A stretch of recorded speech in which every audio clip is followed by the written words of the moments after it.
La plupart des conférences données dans le monde entier qui concernent les mammifères marins sont surtout focalisées sur les espèces autres que les baleines à bosse, alors que cette espèce est la plus observée dans le cadre du whale watching.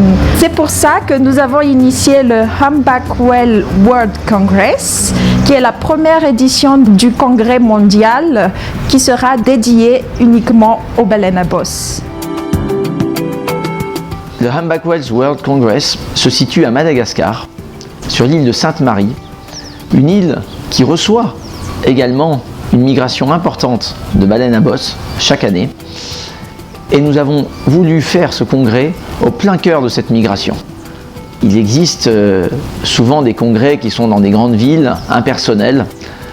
Là, le Humpback Whales World Congress se situera en plein cœur d'une migration qui vient de l'Antarctique vers des eaux tropicales, une migration connue et qui permettra aux chercheurs de travailler au plein milieu de ces baleines qui seront présentes également à ce congrès. Le Humpback Whales World Congress est constitué d'un comité scientifique international avec beaucoup de chercheurs qui viennent des États-Unis, d'Australie, d'Europe et qui s'intéressent à cette problématique. Ils seront bien évidemment présents avec nous lors de cet événement fin juin à l'île Sainte-Marie. Cet Amada agit au niveau de l'écotourisme, non pas en organisant des safaris baleines, mais plutôt en encadrant ces sorties en mer donc pour les touristes, en formant des éco-volontaires qui vont être à bord de ces bateaux. Nous allons transmettre à la fois des informations par rapport aux baleines à bosse, mais aussi sensibiliser ces touristes-là qui sont juste de passage sur nos côtes malgaches. Le whale watching constitue un levier de développement important pour Madagascar puisque ça crée des débouchés pour les communautés côtières, pour les restaurants par exemple, pour les opérateurs touristiques, les hôtels, les centres nautiques, mais également pour les artisans locaux.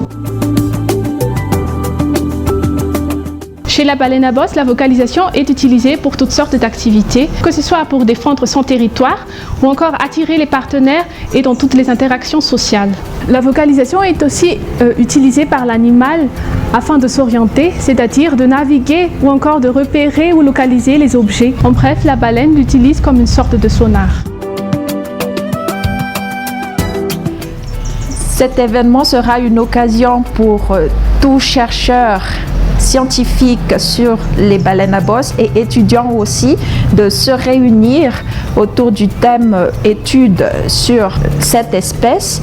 Donc le Humpback Whale World Congress réunira environ une centaine de personnes passionnées ou spécialistes de baleines à bosse qui vont discuter autour de la recherche. Les études faites sur les ADN de chaque baleine permettent de mettre en évidence une différence génétique entre les familles, entre les populations et surtout de mettre en évidence aussi le mélange de ces populations. Il est donc important de pouvoir échanger sur les données génétiques de tous ces scientifiques qui travaillent dans différents endroits du monde.